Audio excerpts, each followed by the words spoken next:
Hey there, welcome to LSAT Demon Daily Digest. I'm Ben Olson, that's Nathan Fox. Together we're the founders of LSATdemon.com and our weekly podcast, Thinking LSAT. Here's what we talked about this week.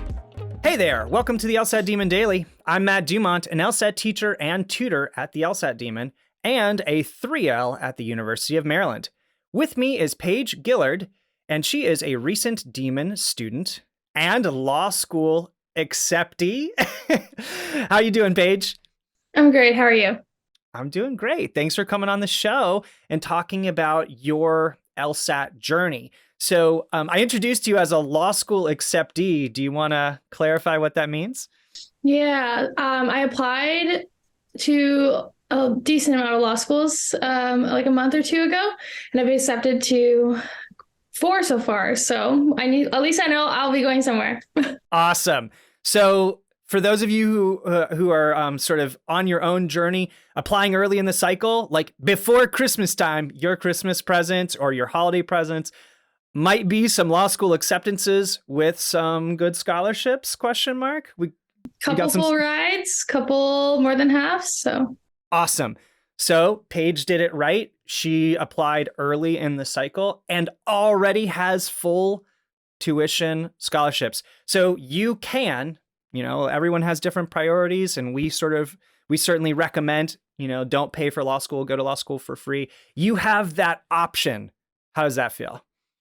it's crazy. When I first saw the first one was a full ride, and I didn't expect it at all. I didn't even think I'd hear anything. And I was like, whoa, I can already go for free. It's just such a relief to be able to know that I don't have to go into debt if I choose to. Like, everyone's circumstances are different, but it saves me a lot of stress already in the long process of the admissions cycle. So amazing. And you can use those full rides to potentially negotiate with some competitive schools that might not have, which is always, of course, part of the game.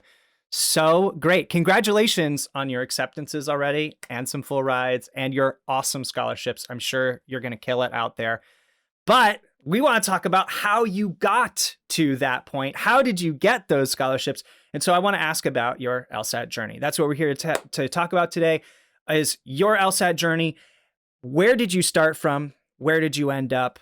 Let's get some big picture sort of framing for that. yeah, so I started back in December of 2021. I was like, I should start studying for the LSAT. Thought it was going to be like a 3-month process. It was way longer than that. I took a cold diagnostic. It was 134. Okay. So it was I was disappointed, but can't do much about it. Just study from there. Yep. It's where you start, right? It's not where you end up. That's just where you start. And it's like the starting point of your journey. It's the trailhead, if you will. You get to decide how far along the trail you go. 134, we've seen people make huge improvements from that. So where did you end up? Yeah, so I studied. I didn't even start studying until like the end of February, because I was like, I have time. So I put it off, started studying. I was with a different prep company for 4 months. Okay. And then they shall go unnamed. Yeah, I took the June test. I got a 159. Hey, I was happy. That's huge, right? 134 to 159. What is that, 25 points? I'm not good at math. That's already amazing, right? Like, that's a huge improvement, but you continued studying because you got hungry. Where did you go from there? Yeah, I took September after I studied all summer. I started with the Demon immediately, like after I got my June score. And then I did Demon Live for the whole time until September. September, got 169. And I was like, amazing. Super happy. That was a very good score. That was higher, also for people wondering, that was higher than any of my practice tests up to that point. So unexpected. I didn't think I would even get that. My highest practice test before that was a 167. Amazing. So 134 to a 169. Again, my math is a little rusty, but that seems like a amazing 35-point improvement, and just like astronomically different. Like, if you had rolled into test day, which some people do without studying at all, got a 134, 135, anywhere in the 130s, the likelihood of you going to law school is 0. Like, not to any place, like maybe the worst law school in the country, and you're going to pay full price. You're at 169, you're applicable to like the best law schools in the country. You can apply. Did you apply to any of the schools in the top 14? I did. I applied to Berkeley, UVA, Michigan. Okay. And that's pretty much it, I think. Those are the only ones I wanted to go to. Amazing. But like, that's not like guaranteed by any respect, but that's a potential school for you now because you've made this life-changing improvement. That's phenomenal. So in about, you said you started studying in February. You took the September LSAT. That was the one you got a 169 on. So again, 7-8 months around in there and 35 points of improvement. That's amazing. So what helped you in your studies? Like, tell the listeners, what guided you through, what was particularly helpful. You mentioned that you came over to the Demon. We're super thrilled that you studied with us. We're super thrilled that you went up an additional 10 points. Some people would stop at 159. You were like, no, I know there's more in the tank. So what got you all the way up? Yeah, so after I got my 159, I was like happy, but I knew that if I wanted to go to the schools I was aiming for, I had to do more. With my previous company, it was a lot of formal, like technical diagrams and things like that. And I could not break into the 160s. Like, just, I couldn't do it. I tried, but then I started with Demon. And the one thing that made me really realize is everything is just common sense. Like, read the words. Like, the Demon really preaches that. It's like, read the words and what do they say, right? Before I was like reading the words, but I wasn't even using my brain or my English to know what they were saying. So that is one big thing, is just reading them and actually understanding, like, from your experience in your life, is like, what does this sentence say and what do you think it means? Yep. And from there, everything just kind of changed. My whole studying just kind of bounced off into making more sense of, especially logical reasoning and reading comp. Sure. The games were always my best section. So you're specifically, Matt, shout out his Demon classes for logic games and circle slash. If anyone doesn't know what circle slash is, it's like for an in and out type of game if you classify games, but at the Demon they don't. We could talk about game types sort of like casually, but like every game is a little unique. So like, how much does it help you? And in-out games are just a sort of special version of two group games, all that fun stuff. So that's awesome. What you said games were your strong point. I love that. I'm such a game aficionado. What was helpful for you there? Learning how to do worlds and actually doing worlds on every single problem I came across, and slowing down, like especially in every single section, slowing down. Before, I'd race the clock. I'd always have the timer on and I'd race the clock to get every question done. And I stopped doing that. And I would only get to like game 3, but I drastically saw my accuracy start going up. And then that's how I pushed my way into the 160s, is by not even finishing the section, like just getting questions 1 through 15, like 100% correct. Right. Yep. Yeah, stringing off long strings of correct answers. You're not going to get 15 in a row by luck. Like, you got it by understanding, and then you're building the foundation to tomorrow. Maybe you get to question 16 and get 1 through 16 correct. Super awesome. So I'm going to ask, on your test attempt that you got a 169 on, did you finish the test that day? I did not finish reading comp. I finished games, and I knew you can kind of tell if you like got all the games right. So I knew I got 0 in games, and I felt pretty good, but I didn't finish reading comp. I left the last like 4 questions. Okay. I clicked answers. Yeah. So of course, bubble in answers for the ones you don't get to, but for anybody who's like in the 160s or 150s, and you're going, hey, how do I get to the high 160s or the 170s? How do I push into there? You can get there, and you should get there without finishing the test. Finishing the test can actually be super harmful because you're speeding through the low-hanging fruit and potentially missing some of those easy ones instead getting to the hard ones at the end and, struggling on those potentially too. Why leave the low-hanging fruit unpicked? I love that. That's super awesome. So what felt different on the day that you scored above your best ever? That's amazing.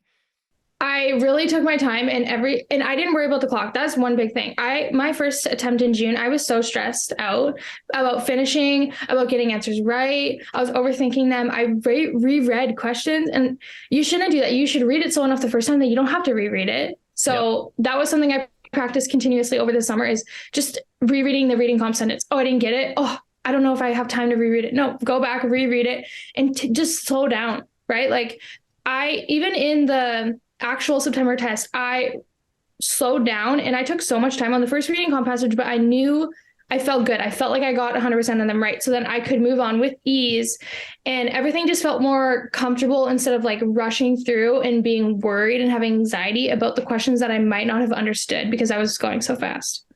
Right. So you continued doing what was successful for you, getting into the 160s, and you just continued doing that. And maybe there's some luck of the draw there that it like spoke, like maybe the hardest section for that test was games and you killed it anyway.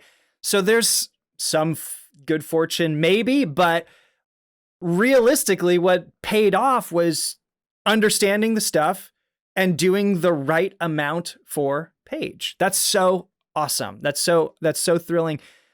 I'm going to ask the question. 169, super awesome. 35 points already. Do you want to be the first person to tell us that you got 40 points of improvement? Is there any more attempts in the tank? I did take November, actually. Okay. I took November and I was really feeling good. I was like, oh, I did it. I can do it. I got a 169 again, which I'm super happy with. Same score. Like, even if it was lower, it's still fine because schools care about your best score. So I wasn't worried. Disappointed, but I decided to apply. I applied like immediately after I got that score because I knew I wanted to apply this cycle, and I was like, if the 169 happened, if the 170 something happens for me in November, then that's amazing. But I'm also happy, like really happy with my 169 because I never knew that I could even get that score. Sure. After like the long 7-8 months of studying, so maybe a little tiny bit of regret not trying again, but I'm still happy. No, you should be. And I'm not asking for regret. I'm asking for whether you're greedy. Did you score above 169 on some of those practice tests leading up to November? Only 2. I got a 171 twice. Okay. So it's possible. Yeah.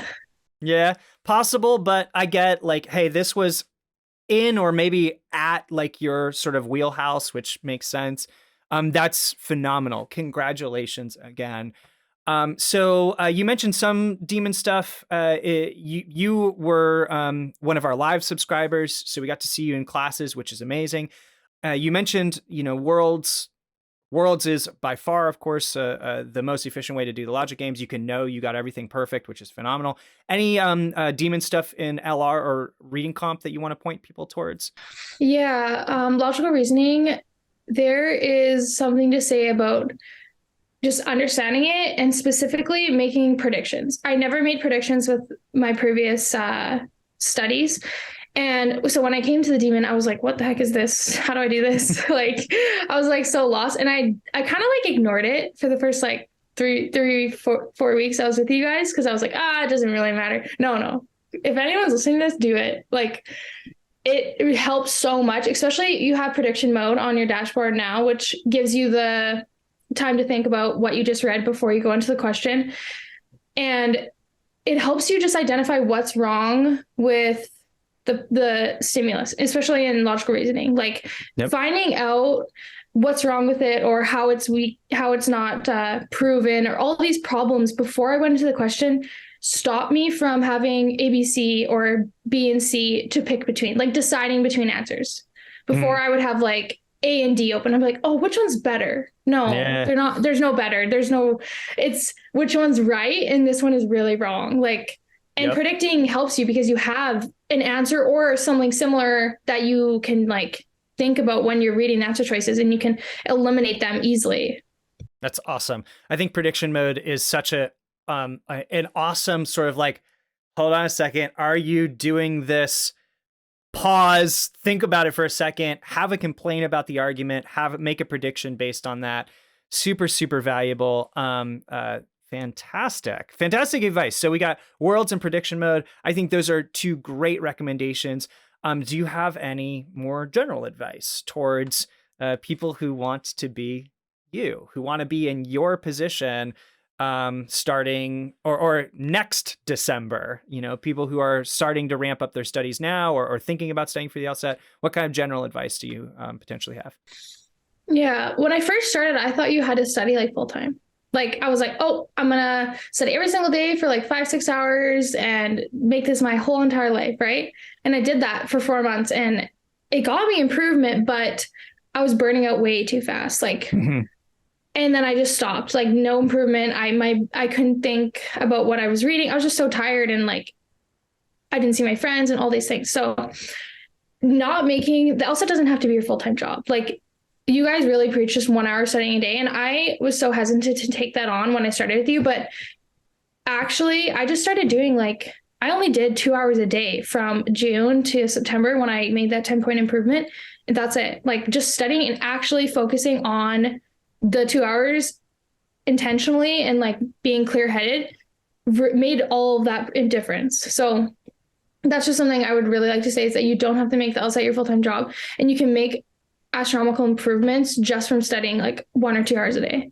Yeah. And I just want to highlight how difficult it is to go from 159 to 169. Like you're clawing one more correct question, 2 more correct questions, and you can't miss all these kind of things. It's so much harder to go from 159 to 169 than I think it is to go from the 130s to, for instance, to the 150s. Like those journeys are vastly different in difficulty.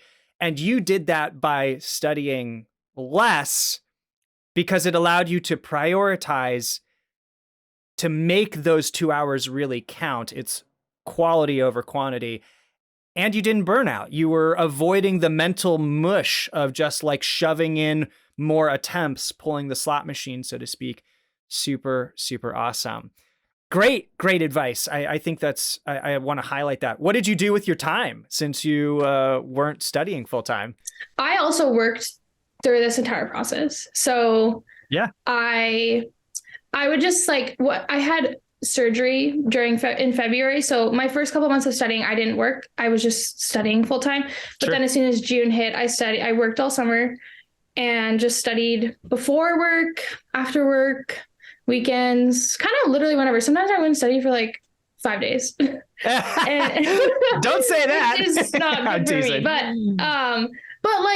But like thinking, I would go onto the Demon and look at the questions. Like even if you wanted to do 1 LR question or like reading comp, and reading comp was my worst section. So I knew that I had to prioritize it. So I did 1 reading comp passage every single day for like 2 months. Amazing. I had just giving myself little goals and tasks to achieve, and so that they weren't super large, and so that I knew I wouldn't fail at them, really helped me. Just like that 15 minutes or 10 minutes of the reading comp passage every single day. And if I had time or if I wanted to do a full section or practice test, then you do more. But in the end, just like those little things that I knew that I could accomplish was giving me satisfaction and giving me improvement at the same time.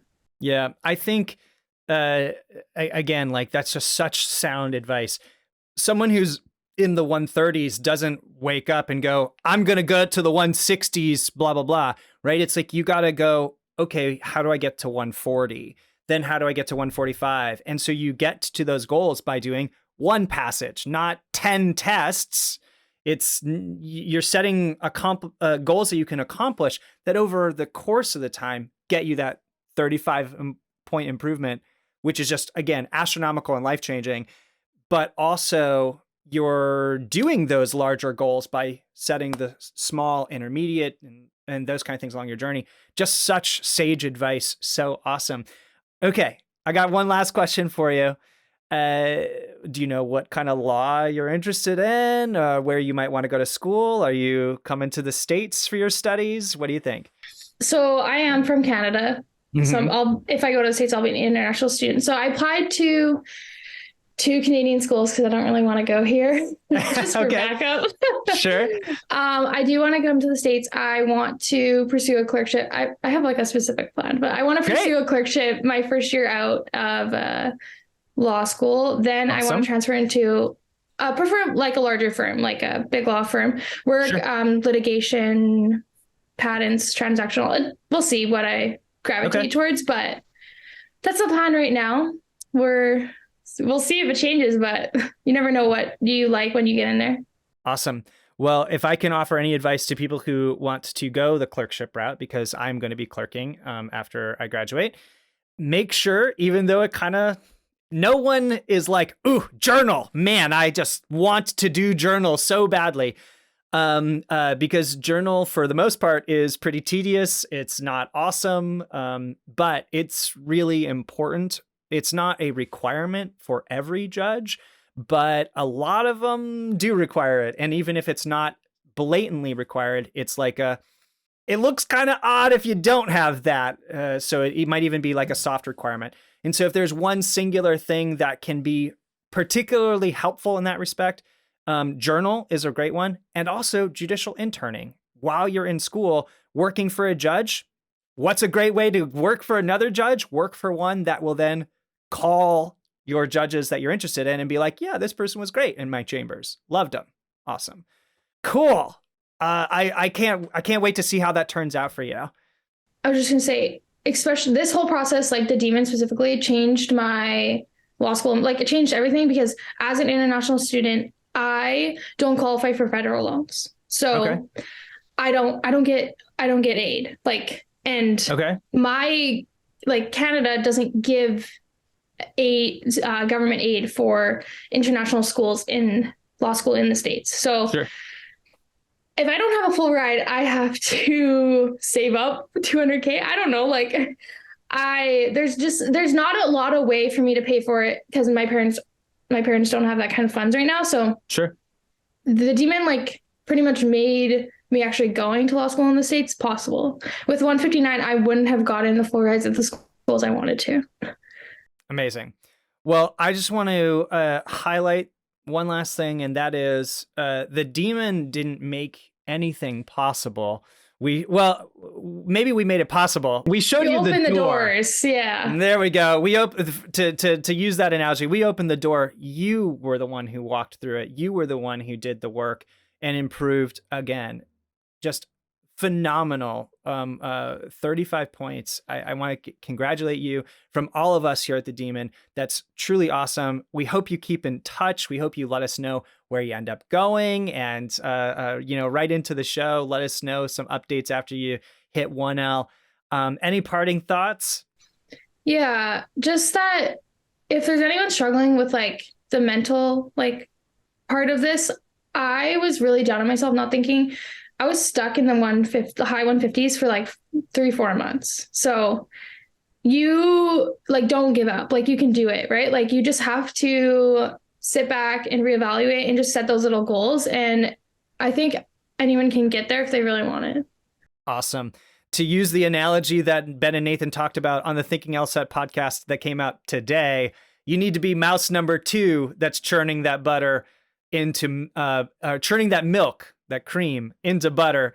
And that was a reference that they were talking about from Catch Me If You Can, the awesome movie with Leonardo DiCaprio. Okay, well, awesome. Paige, thank you so much for coming on the show. Thank you so much for your sharing your journey and advice. Again, congratulations from all of us. You're a different candidate. You're going to go to different schools for different prices than was possible, even with your 159, let alone your initial score. Congratulations and best of luck to you on your journey. Here we have an email from Saga. Saga says, "Hi, Ben and Nathan. I've been studying with LSAT Demon for a couple months now, and logic games proved to be my strongest section. Since 2022 is coming to an end, I wanted to ask about LSAC's plan to remove logic games starting in 2023, according to Beno v. LSAC. They haven't released any statements on when exactly they're going to change the exam. I'm a little nervous since I'm planning to take it in June 2023, and I'm not sure if I'll have enough time to study this new section they're implementing in place of logic games. I would love to hear your thoughts on this. Thanks, Saga. I have 3 thoughts. First, they have not committed to a specific time. So this idea that it's going to happen in 2023 is a myth.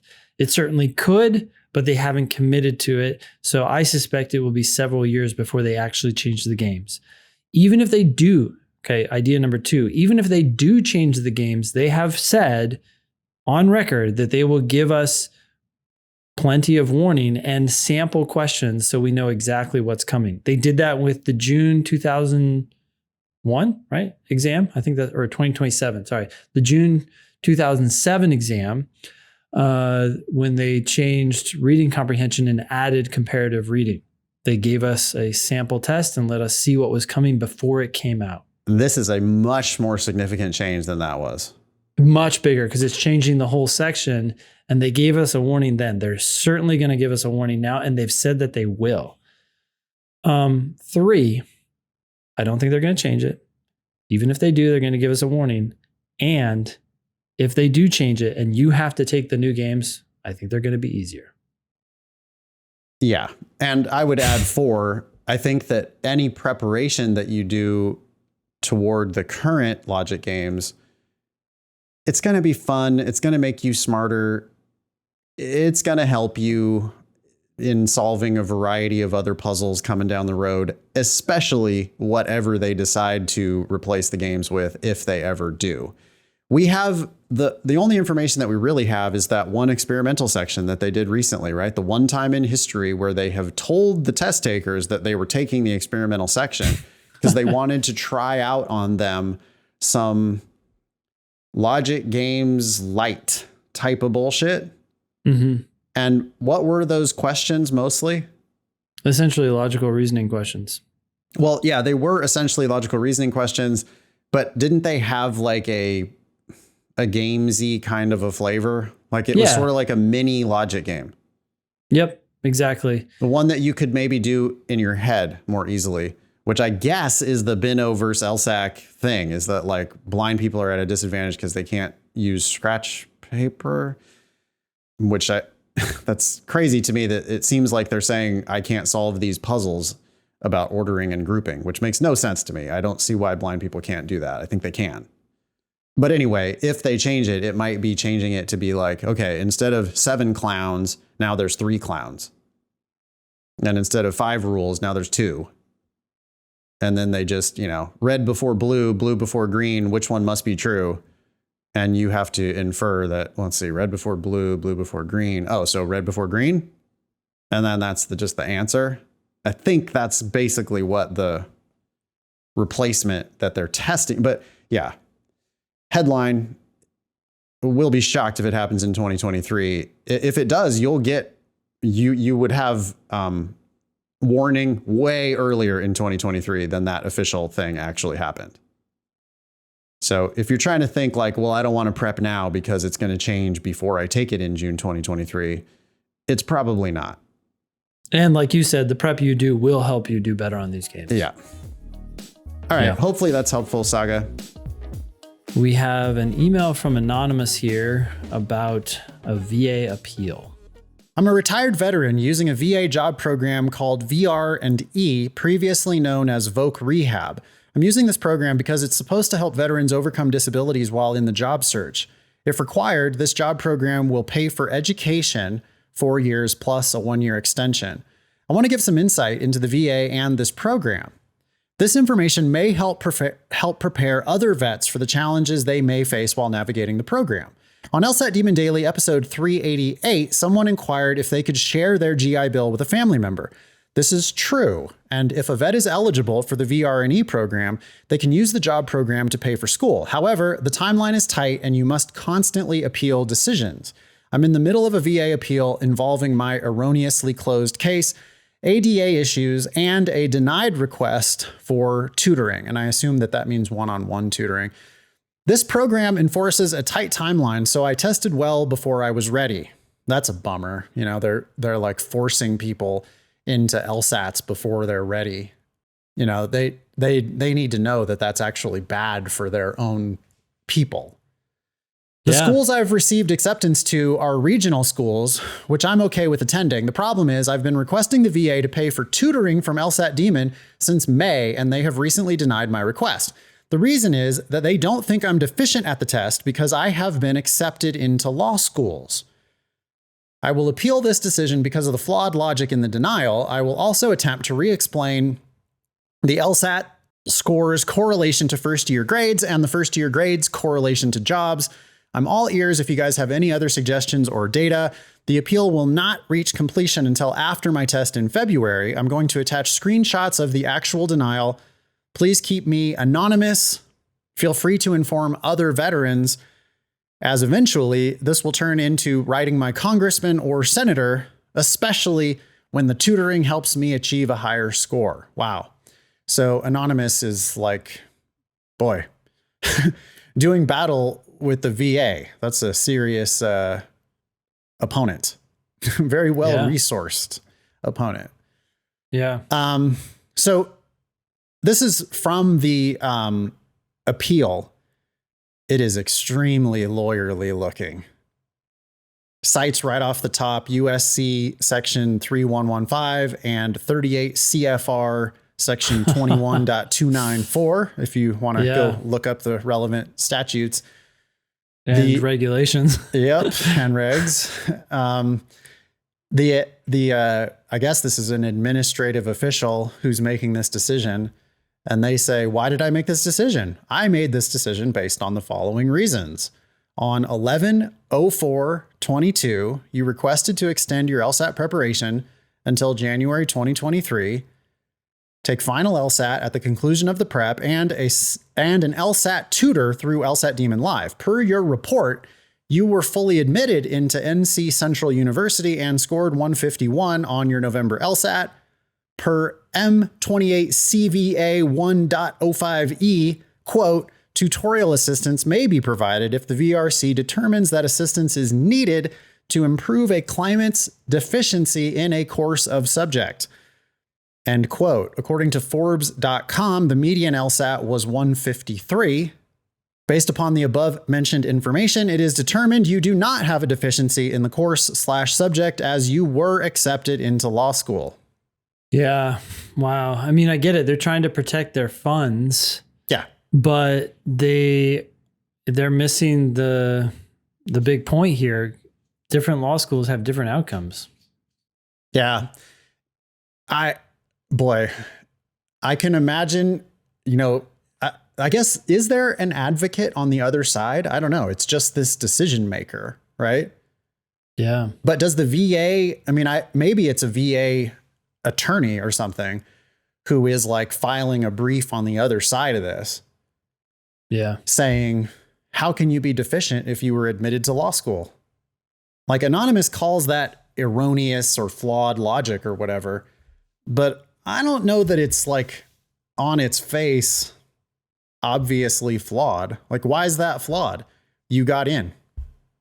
Like, I'm not actually making the case. I'm just saying from their perspective, the case that they're going to make is this program is designed to rehabilitate people who can't achieve the goals that they want to achieve. You already achieved the goal that you say you want to achieve. Yeah. So I'm on lawschooltransparency.com right now, and I'm looking at North Carolina Central University. That's the school that Anonymous mentioned, right? Yep. And the employment score is 35%. Wow.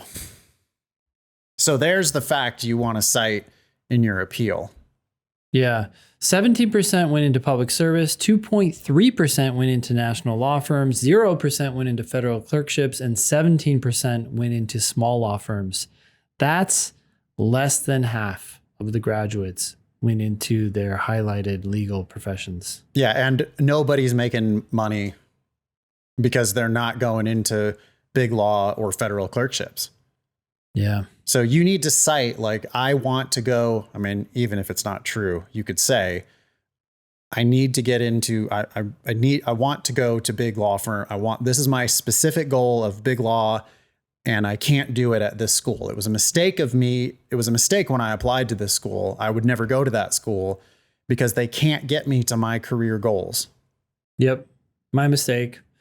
Also, look at the first time bar passage rate is 68%.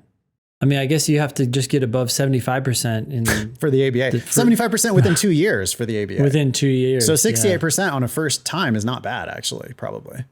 For a regional law school, I don't think it's that bad. Yeah. But I would cite those employment statistics for sure. I might cite that first time bar passage rate, especially if it's like way below the median, or, you know, you could craft an appeal that is going to cite a bunch of facts, but I don't know. You need to get them off of this, because their case is simple. You got into law school, so you're not deficient.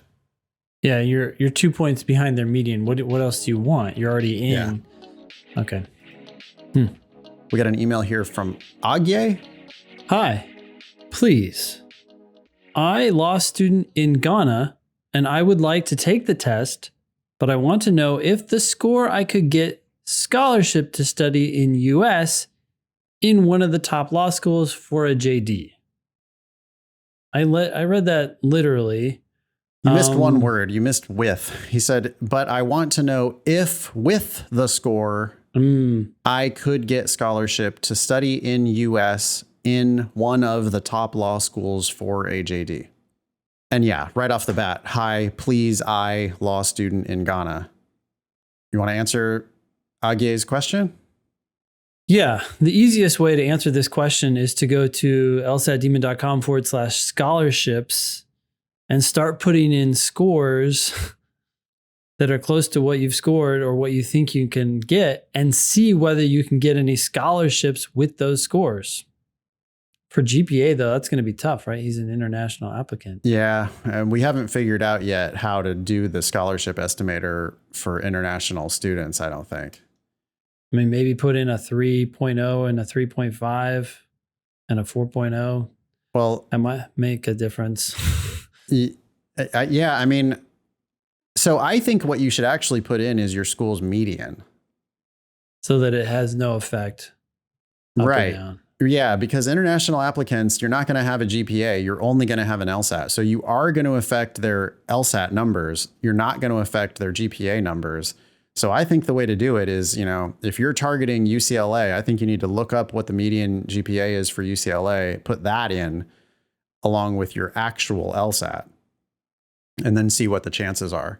Evidence has shown us that there's no discrimination against international students for scholarship purposes, but it does put like all the eggs in the LSAT basket. Yeah, and then see what scholarships you can get at what schools. Based on this one sentence that you have written to us, Agye, you know, I think you're going to, the English part of this is going to be a huge challenge. But, you know, if you're killing it with a 170 something LSAT, then I'm not going to complain about your English anymore. Like that's not going to bother the schools. If you can score 170 something on the LSAT, then like you've got proficiency enough in the English language to compete at this level. I think it really depends what Agye means by top law schools. I mean, if you're talking about the top 14 or whatever, then, you know, I think it's going to be pretty clear, Agye, that to get a scholarship, you're going to need a 170 plus. And then it's just a matter of where you draw the line. Top law, I don't know. Like the schools that are, you know, 49th in the country love to talk about how they're a top 50 law school. But schools that are ranked 99th in the country love to talk about how they're a top 100 law school. So 100 of 200 law schools or 150 ranked law schools. Every law school is a top law school in their own minds. Yep. So what does that actually mean? I don't know. But yeah, Agye, go to lsatdemon.com/scholarships. And then, yeah, for GPA, I guess you just got to put in the median GPA at any school you're interested in. We got an email here from Nico. Hello. My question is, how do students survive while in law school? I know the message here is go to law school for free, but even so, how do students afford housing and food and every other cost that may come up? Do most students save money up before going, or do the summer clerkships, internships pay enough for them to sustain themselves? Hope to hear back from you soon. With gratitude and respect. I mean, rich kids get sponsored by their family. People who have been out in the working world for a while might have saved up some money, or they might have a spouse who's working. Yeah. But the ones that really make me afraid are, you know, especially the black and brown and first generation applicants who think that they're getting into like the gravy train when they apply to law school, because not only do they borrow tuition, but they also borrow living expenses for the entire 3 years of law school. I mean, that's just part of the total cost of attendance. They give you an estimated, based on your zip code or whatever, zip code of the school, probably, they then estimate a cost of living. And that's all part of your loan package, which they call, annoyingly, they call it financial aid, right? But really what it is a huge ass loan. Yeah. And that's how people end up, you know, the tuition might be $60,000 a year, but they borrow $90,000 a year and graduate with $300,000 of debt because they were paying their rent and their car payment and their car insurance and their grocery bill and clothes and internet and phone and everything from their student loans. Yeah. I mean, this is why we're so adamant about telling people to go for free, because even when you go for free, you still have substantial costs. You have the cost of living, you have your time. Going for free is the bare minimum. It's the requirement, but it doesn't mean you now are like totally in the clear. There are, not always, but sometimes there are lucrative summer opportunities. There are clerkships and internships at big law firms that can pay a lot of money. Although even that dries up sometimes, you know, when we go into recessions. After your first year, it's after, right? So you're not getting that money for the first year. It's 2 summers. It's your first and second summer. So it's the summers in between your years of law school. And yeah, you could make law firm salaries for 10 weeks during the summer. It's a total of 20 weeks worth of law firm salaries. You know, if a law firm salary is over $100,000, then yeah, you know, maybe you're making $40,000, $50,000, $60,000 combined from these 2 summers. And that certainly does help. But again, that's only available to people who are going on the big law route. Like you have to have gone to a school that hires big law. You have to have done well enough during your first year to get those on-campus interviews so that you can go get those first year, second year internships. And even those dry up in a recession, which we are arguably heading into a recession right now. I mean, we just jacked up interest rates a whole bunch of times. They're trying to slow down the economy. That has a way of causing a recession. And, you know, if we get to that point, I mean, we know tech firms are laying people off, right? Well, in previous recessions, we've seen tech firms lay a bunch of people off. Law firms then end up following 3 years later. Yeah. Or whatever it is. 1, 2, 3, 4 years later. The law firm recession kind of follows the overall economy recession. So it's totally possible that you could end up in law school during a time where summers just don't get paid. Because why would they? They're laying off first, second year associates. Why the hell would they bring in summers to pay them? You know, you'll be begging for you'll be begging for an unpaid internship. That's how it was when I was in law school. Yeah. So who knows, Nick? Be careful. Don't pay tuition. Maybe save up some money so you don't have to borrow so much money for housing and food and all those other things. Yeah. And watch out for the fees too, because you can get a full ride and some schools are charging you $5,000 in fees. That's not unreasonable. That's fairly common. Most schools, it's a few $100s, maybe $1,000, but still that's a big chunk of change just to turn around and think, oh wait, I got a full ride. Yeah, but you got to pay us these fees. Yeah. Email daily at lsatdemon.com if you'd like to ask us a question or share some LSAT or law school admissions news. Thanks for listening.